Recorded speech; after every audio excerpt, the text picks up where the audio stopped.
Menurut Anda mengapa dua-duanya saling menunggu, saling bermain menunggu? Gibran menunggu langkah PDI Perjuangan juga menunggu Gibran.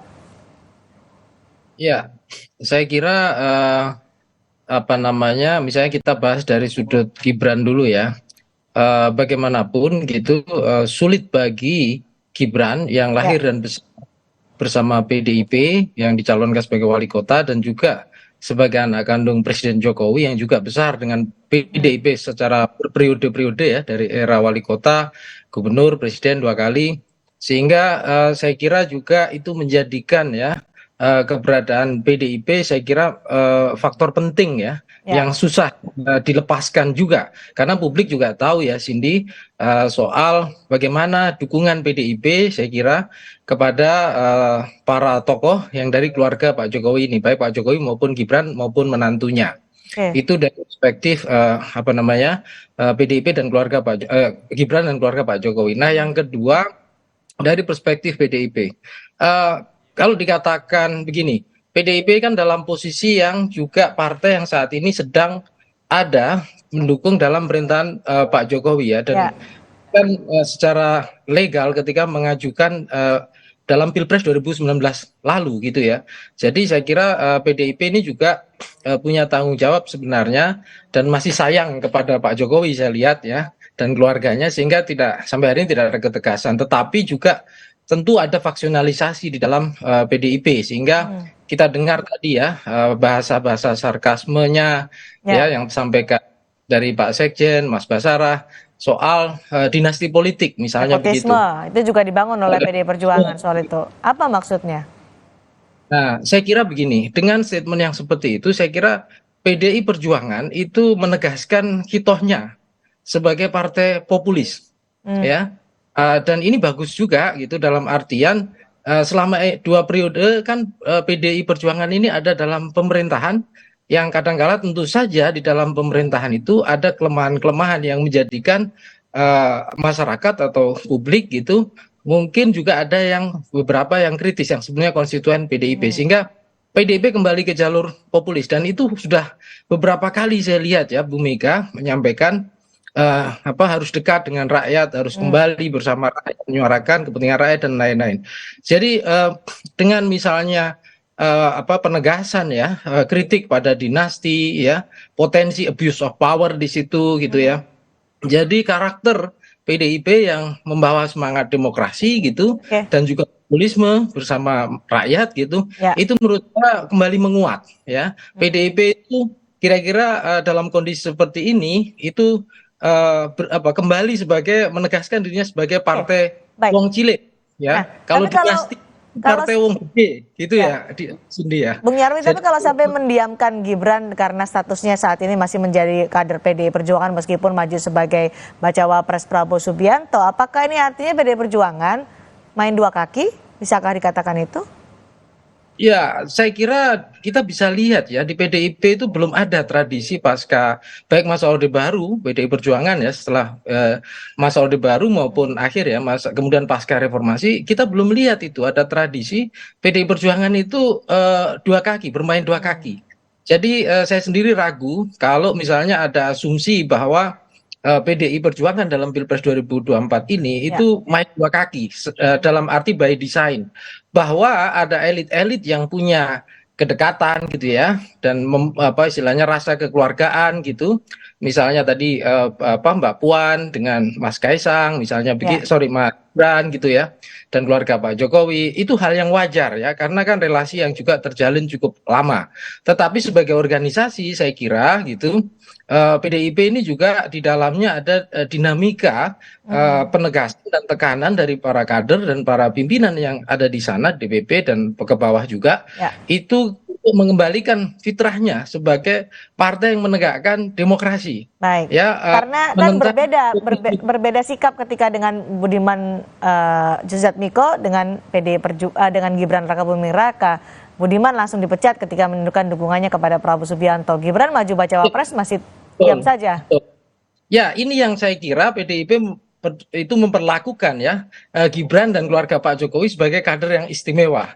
Satu sisi mungkin juga mengapresiasi ya, Cindy, bahwa Pak Jokowi itu kader yang berhasil ya, Oke. luar biasa ya prestasinya juga. Tapi sisi lain ini kan terkait dengan pilihan dan sikap politik ya Mhm. menjelang Pilpres ya, Ya. yang saya kira juga pelan-pelan kan juga kita muncul, kita dengarkan itu muncul kritik-kritik juga kan Mhm. dari nepotisme, kemudian beberapa hal juga terkait aturan-aturan partai gitu ya. Nah, cuma tadi yang menarik tadi ya, Cindy, itu kan tadi Pak Hasto menegaskan sudah pamit. Nah, pamit itu Mhm. artinya bagaimana? Apakah misalnya bahwa seseorang itu kan kita lihat kembali aturan-aturan Ya. di partai tersebut kan, apakah mengundurkan diri sifatnya gitu, Ya. atau pamit bisa dilakukan secara lisan? Kalau seperti itu secara lisan berarti semua orang bisa juga kan gitu. Ya. Nah, tapi kan ini saya kira juga gini ada konsekuensi.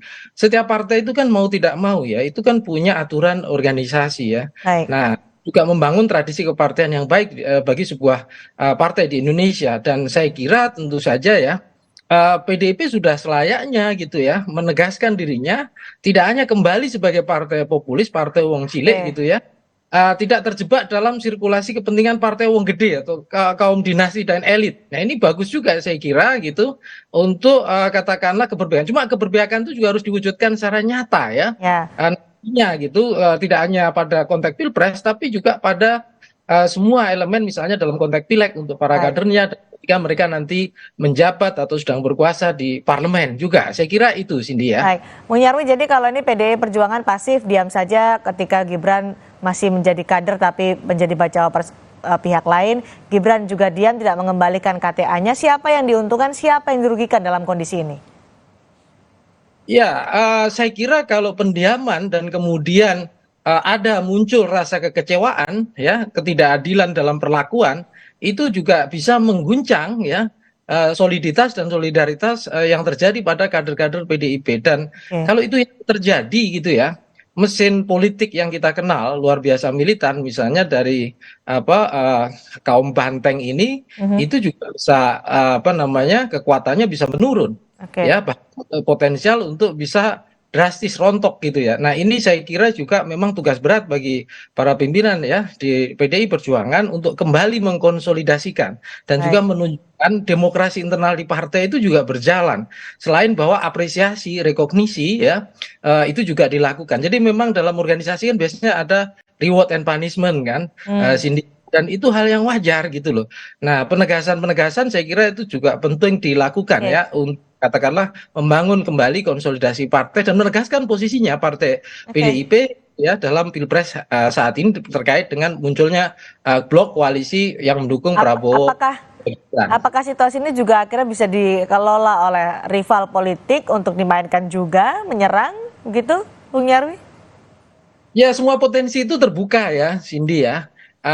Tentu saya kira juga blok partai koalisi yang mungkin saat ini mengusung Pak Prabowo dan Mas Gibran itu saya kira juga punya argumen ya. Karena kan tradisi partai di satu tempat beda dengan aturan juga di partai yang lain. Contoh kalau itu misalnya Golkar, nah Golkar sudah ada banyak tradisi di mana dalam berbagai pilpres gitu Golkar tuh bisa menempatkan kadernya di Baik. beberapa tempat gitu. Nah, tapi kan itu mungkin itu juga tidak terjadi pada PDIP yang kita tahu seperti itu. Jadi saya kira ya potensi-potensi isu soal, tapi ini diskusinya akan sehat ya karena terkait dengan seberapa pantaskah gitu ya misalnya dinasti politik nepotisme muncul dalam alam demokrasi kita pasca reformasi gitu, potensi abuse of power gitu, memang belum abuse of power. Baik.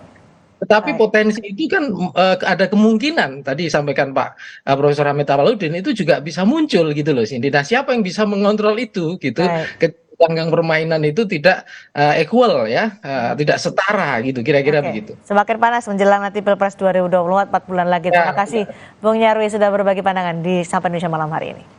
sama-sama. Saudara, 3 capres berebut suara pemilih muda di Pilpres mendatang. Apa saja yang mereka janjikan untuk kaum muda? Pembahasannya usai jeda.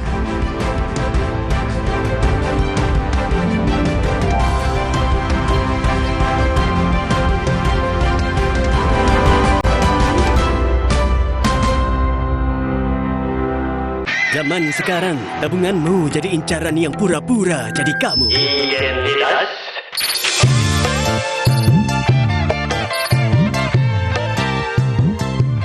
Sungguh terlalu. Tapi tenang, Di Amarbank, semua main aman. Dengan berangkas dari Amarbank, satu-satunya tabungan dengan proteksi berlapis.